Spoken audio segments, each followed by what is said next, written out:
Welcome to the Digital Edge, where we sit down with industry leaders to discuss the innovations and ideas shaping the future of digital marketing. I'm Lisa Morton, Incubeta's Global Marketing Director, and today we're turning our focus to the relationship that's central to businesses' success but often overlooked, that connection between CFO and the CMO. Joining me today is someone perfectly placed to guide us through this fascinating dynamic. Greg Santos, Incubeta's U.S. Chief Financial Officer, is here to shed light on how CFOs and CMOs can work better together to align priorities, unlock growth opportunities, and drive measurable results. Whether you're a senior marketer looking to strengthen your collaboration with your finance team, or a curious leader keen to understand how marketing and finance can join forces, this conversation's for you. So grab your headphones and let's get started. Welcome, Greg. I'm excited to have you here today. Yeah, Lisa, I'm excited to be here. Thanks for having me. Could you paint us a bit of a picture of your role as CFO and how marketing contributes to Incubeta's overall financial strategy? Yeah, absolutely, Lisa. Well, my role as a CFO has evolved over many years. I've been a CFO for over a decade, and it's definitely has evolved from a traditional financial steward to more of a strategic business partner within the business. I work cross-functionally with various departments to enhance profitable growth through improving pricing models, optimizing cost efficiencies, managing business risk, and evaluating investment in technology and tools to drive scale. And at Incubeta, marketing is very central. It's a key driver of business growth in many ways. It directly impacts our financial strategy by generating revenue, building brand equity, and improving customer lifetime value. From my lens, marketing is an investment center to the business. It's not a cost center. And we focus here at Incubeta on aligning marketing activities with business financial goals, ensuring that every dollar we spend contributes to revenue generation, customer acquisition, and retention. As a marketer, that's what I love to hear. Now, the CFO and CMO relationship can often be collaborative but complex. What are the biggest hurdles to a strong partnership and why do they exist? That's a great question. Look, the relationship between CFOs and CMOs can be complex because they often approach the business from different perspectives. For example, the CFO office focuses on financial outcomes and risk management and measuring ROI, while the CMOs prioritize customer engagement, brand building, marketing innovation, and quite frankly, these areas can be harder to quantify, right? And I think that when you take a look at metrics that are misaligned, you look at short-term versus long-term, data silos, and differing risk perceptions, herein lies why these differences exist today. Now, in my role as the global marketing director, a big aspect for me is brand awareness and reputation of the business. And God forbid I mention PR and trying to track the success of PR within a business. How can finance and marketing teams collaborate to measure and showcase the value of these efforts that are less tangible? Yeah, look, I mean, integrating data and really getting together and establishing shared metrics and having continuous collaboration between the finance and marketing teams can really demonstrate how intangible outcomes contribute to financial success. In terms of clear connections, if you look at brand awareness and customer experience, really translating that into measurable drivers of revenue. I mentioned customer acquisition costs, retention, lifetime value.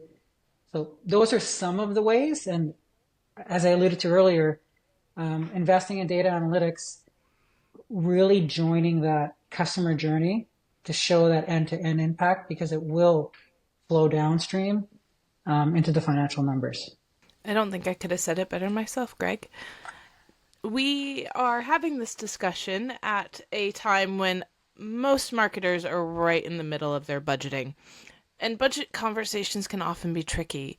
What advice do you have for CMOs navigating these conversations effectively and building strong budget proposals? Well, Lisa, I can tell you I've certainly been through my share of budget discussions. And they can definitely be tricky. They can definitely be tricky with the marketing teams, but there are some practical ways that CMOs and finance can make the conversations more productive. I talked about collaboration and speaking the language of the CFO.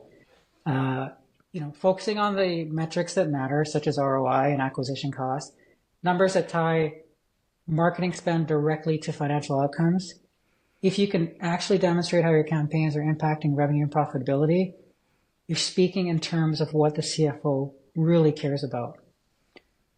Secondly, is connecting your budget to the company priorities. If the business is focused on entering a new market, growing high products, margins, position the budget to really achieve these goals. It's not really just about asking for money. It's about showing how the investment drives strategic outcomes. And thirdly, data back, right? Look at historical results, benchmarks, or industry comparisons to really justify your budget. For example, if a campaign drove 3x return, on ad spend, use that evidence to support future requests. And also, I'd say be ready to prioritize, right? Sometimes budgets are tight. And in the CFO office, we appreciate when marketing can present a clear case for what's essential and what's flexible. Having that tiered approach can really go a long way to building trust with your financial partner. And finally, make it an ongoing conversation. It shouldn't just be an annual battle. We're at the table and, butting heads on the budget. Having regular updates between the teams on how marketing is optimizing spend really builds trust and opens up the lines of communication. And if we focus on those things collaboratively, budget discussions become less about tension and more about collaboration. So we talked about speaking. Now let's talk a bit about visual. What's the key to presenting data that clearly connects marketing campaigns to financial outcomes and shareholder value? That's an awesome question, Lisa. Effectively presenting data that connects marketing campaigns to financial outcomes and shareholder value is all about clarity, focus, and storytelling. Here are some ideas I can share with you on some great presentations that I've seen throughout my history. Start with a so what, right? What is the impact you're trying to drive? For example, this campaign generated $1 million and a 20% increase in overall goals. Start there and then provide supporting details. In terms of visuals, think about graphs and charts, looking at revenue growth, acquisition cost reductions, increase in market share, which shareholders always attune to, and that can really communicate value. And then really, avoid overwhelming the audience with too much data, but really focus on what matters in those presentations. I truly believe less is more, right? And then in terms of shareholder value, connecting your results to the broader business goals. For example, if a campaign is improving customer retention, expand further and explore how that strengthens predictable revenue streams, how that boosts profitability, and ultimately benefits the end shareholders. Long-term impact's important. Companies want to build sustainable growth. So if the campaign has brand equity or enhances customer loyalty, which can be a bit more intangible, explain how those benefits compound over time to support the company's strategic goals. And lastly, it's really important to have takeaways, like take the data and make it actionable. Like ending the presentation with recommendations or next steps are super key.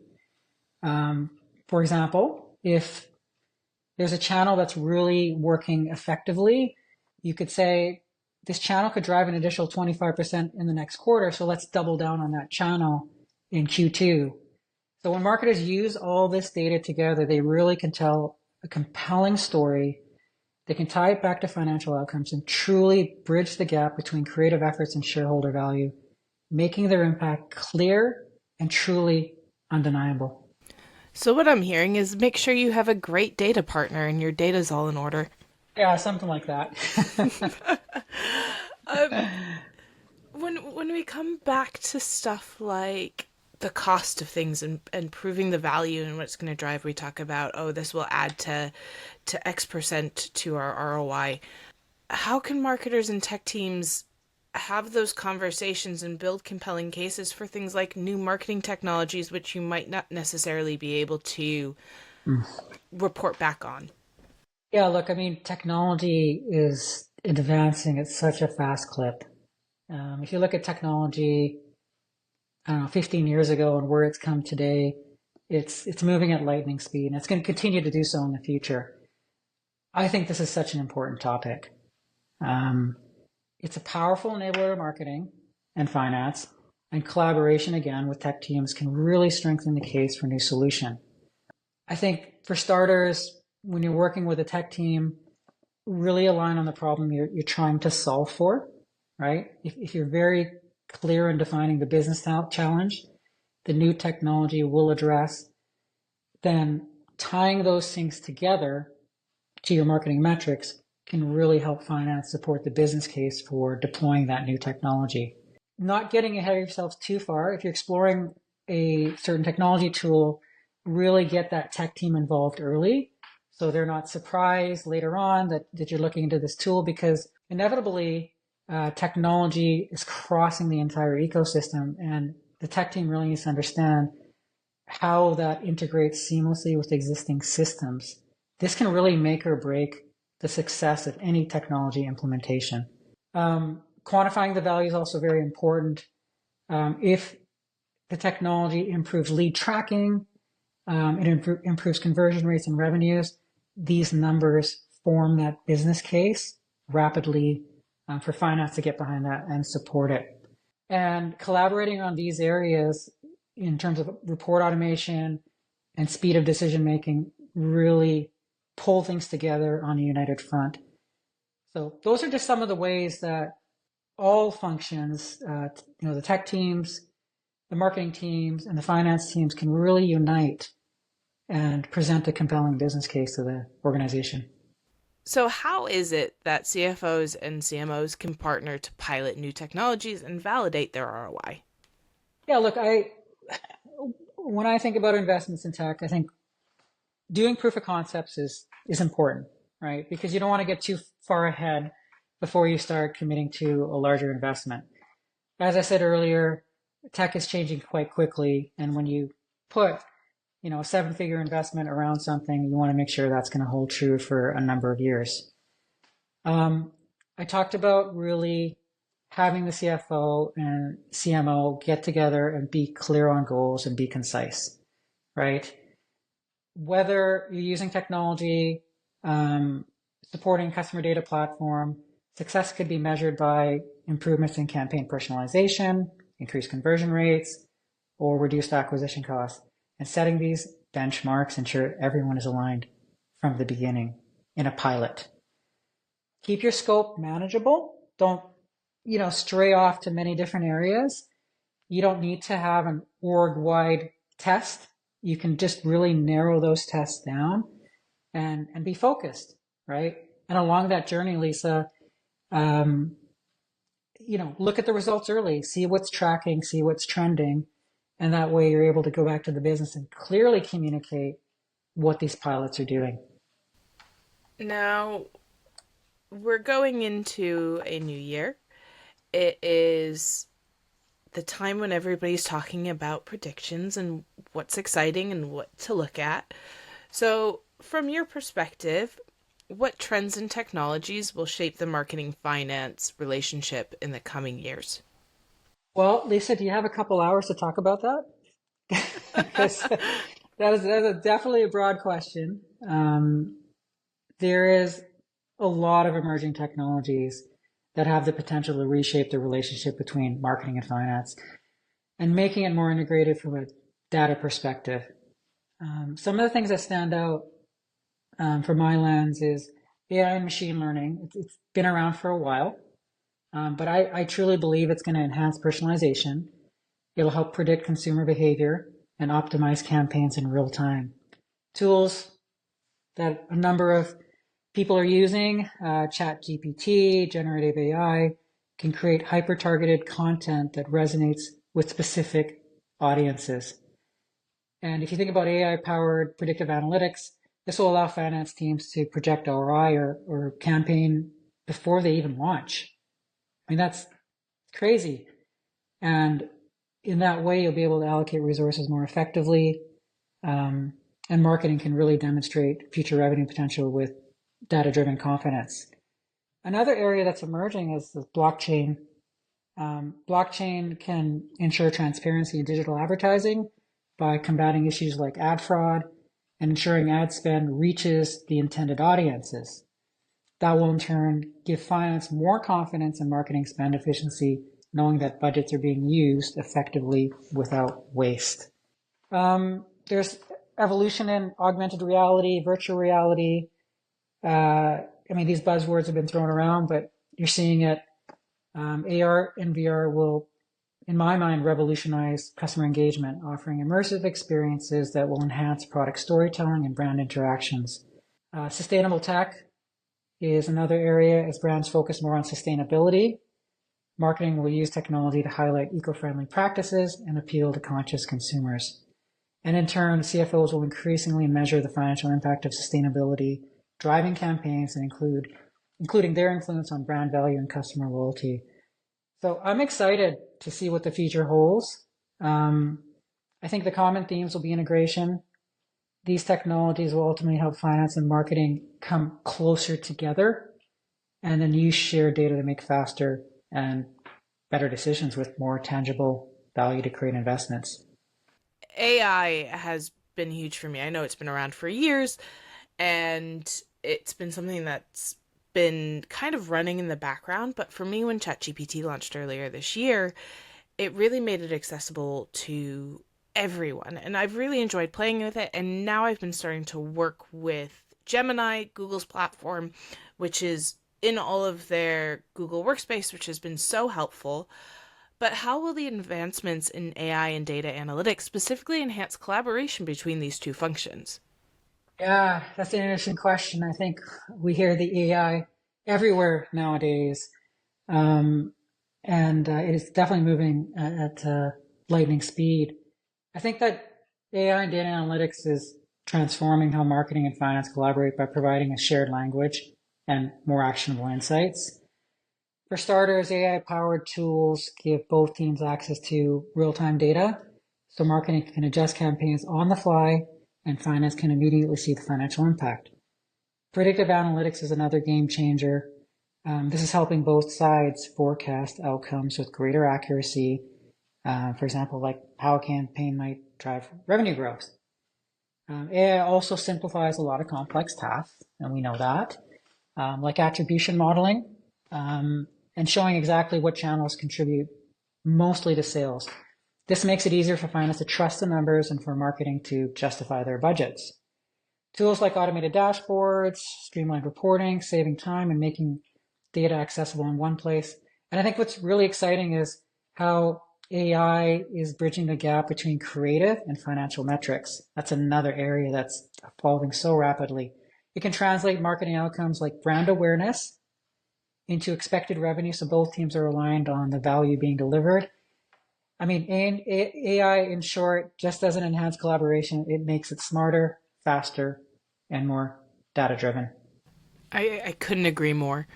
When it comes to the collaboration and building bridges between teams, now, say you're not in finance or marketing and you're a leader of a business, how do you establish regular workshops and shared goals between your marketing and finance teams to make sure that is actually happening? Yeah, I mean, I think relationship building is core, right, in terms of collaboration. You have to make collaboration a habit. It's not really an event, right? Leaders need to create a rhythm for regular interaction between marketing and finance. Workshops are a great way to do this. Setting a clear purpose for these sessions, aligning on the KPIs, understanding what it is you want to focus on in these workshops keeps everybody truly engaged. The other thing is really structuring these workshops, not just from a top-down perspective. Make them interactive, make them enjoyable, allow marketing to walk through, the teams, how, what they're doing is actually creating a certain impact. And it's really shared, that builds shared learning and it really builds trust. Another thing that I think is really important is just celebrating small wins together, right? Those teams that are collaborating and they see things happening through testing and learning, experimentation, iterating. when they see those wins happening, they should highlight it. It really motivates the teams for continuous collaboration. And finally, I'd encourage leaders from all departments to set shared goals that matter on both sides. Instead of marketing owning customer acquisition and finance owning cost, for example, create a joint goal together. It really shifts the mindset from us versus them to we're in this together. And when we win, we all win together.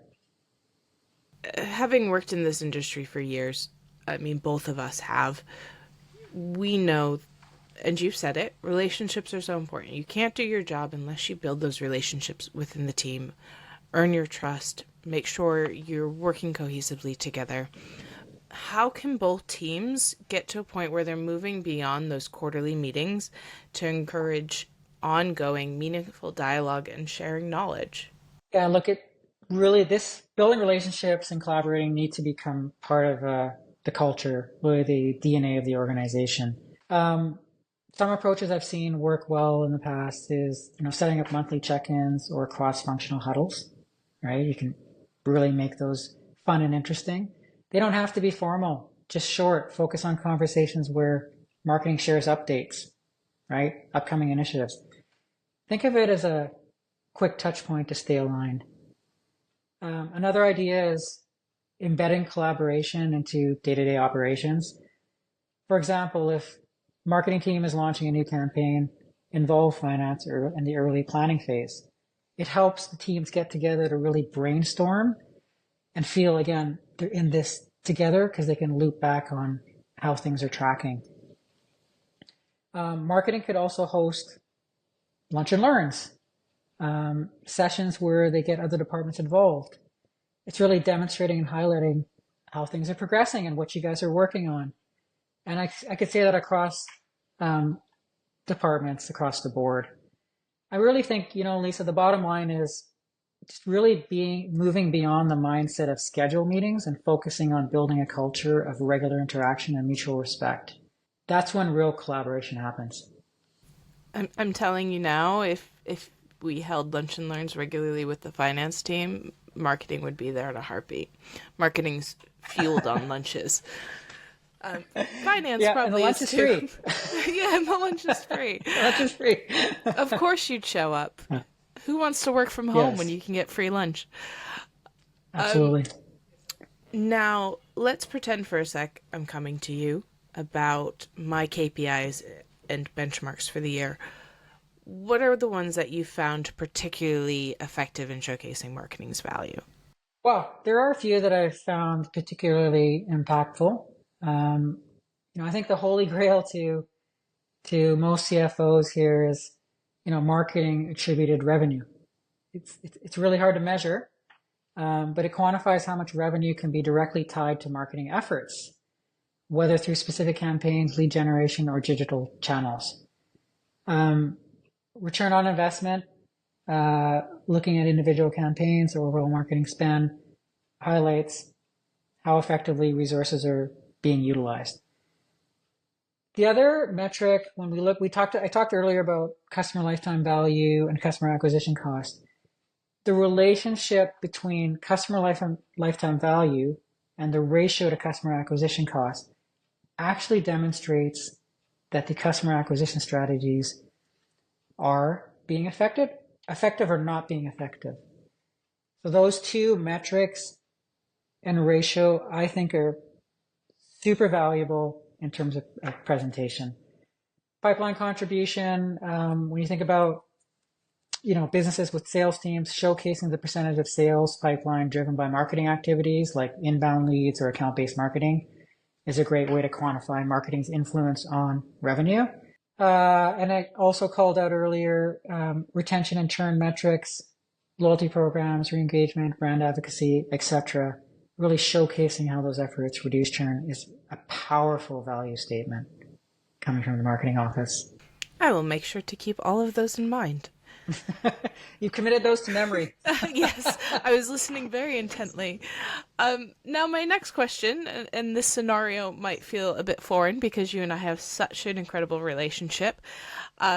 at least from my side. I hope you feel so too, Greg. But for marketers who are struggling with that relationship with finance, what's the one piece of advice you would give them for fostering a more productive partnership? Yeah. Look, if there's one piece of advice I give to marketers feeling stuck in their relationship with finance, is to focus on building trust through shared goals and transparency. If both parties, I mean, starting with marketing, understand what matters most to each other, things like ROI, cash flow, long-term profitability, brand building, then really framing your marketing strategies and outcomes in those terms really, really helps to build that trust. And demonstrating to finance, how these efforts directly or indirectly support the business outcomes will speak in spades. It's not just about the numbers. I mean, I've talked about this earlier. Numbers are definitely important, but be proactive in sharing both successes and challenges. If a campaign is underperforming, really own the campaign, explain how you'll adjust, and be agile. That level of transparency, again, builds credibility and reassures finance that you're thinking strategically about the business, not just creatively about campaigns. And, communication, collaboration is so core to the relationship. Ask for their input when planning budgets or setting metrics. It's amazing how much progress you can make when you position marketing as a partner to finance. Building this trust really will foster open communication and can turn the relationship from tense to truly collaborative. We've talked a lot about different metrics and which ones are important that marketers should be looking at that will help them relate better to finance and have shared goals. For those marketers who might struggle to get that information and might not have access to it, what steps do they need to do to make sure that they can deliver that kind of information and that kind of data to their finance team?